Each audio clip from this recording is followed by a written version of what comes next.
Hi, my name is BYU-Idaho. I built the computer cooler for my mechatronics project.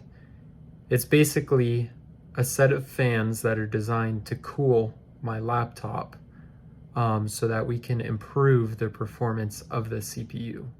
All right, so this is the final setup.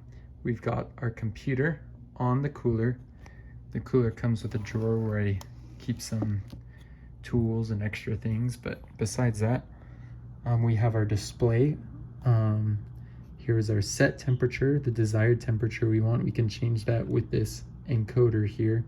So if I spin the encoder, it could be set to say 46 degrees, or if I spin it back, it could be set to 36 degrees or something.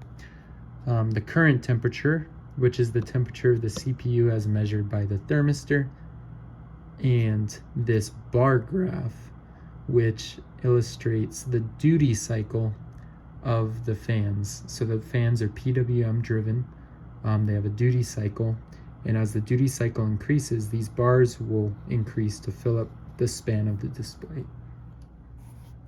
So if we look in here, it's kind of hard to see, but we've got our fans right here that are spinning, and the thermistor is actually hooked up to the laptop, so it's actually threaded through the vent, and the thermistor makes direct contact with the heat pipes, with the cooling system of the laptop.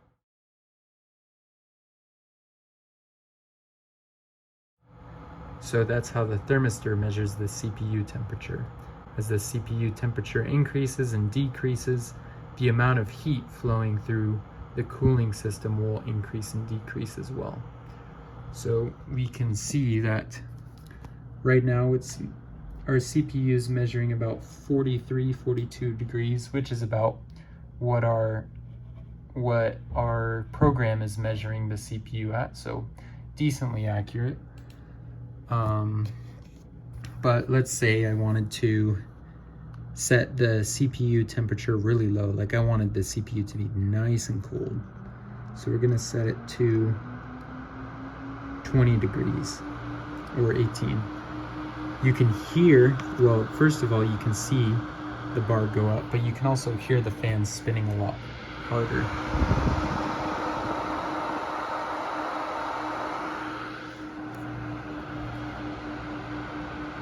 After about a minute or so of the fans running, that the thermistor is indeed working and the fans are working as intended. So we got about 39 measured by the thermistor, about 36, 37 measured by the CPU. So not perfect, but pretty accurate for our purposes.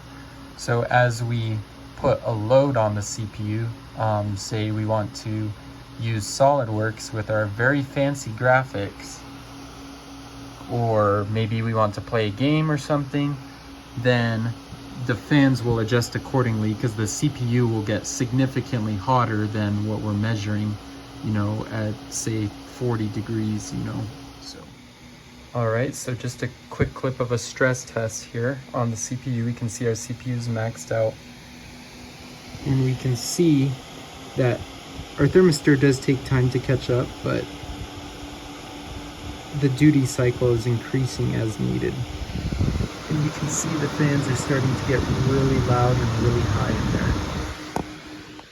I'm just going to show a couple pictures of the benchmarks and see the performance improvements that we got from the fans as a result. So I recorded the benchmark scores before and after using the fans. So before the fans, we have a score of about 14,100 on the CPU.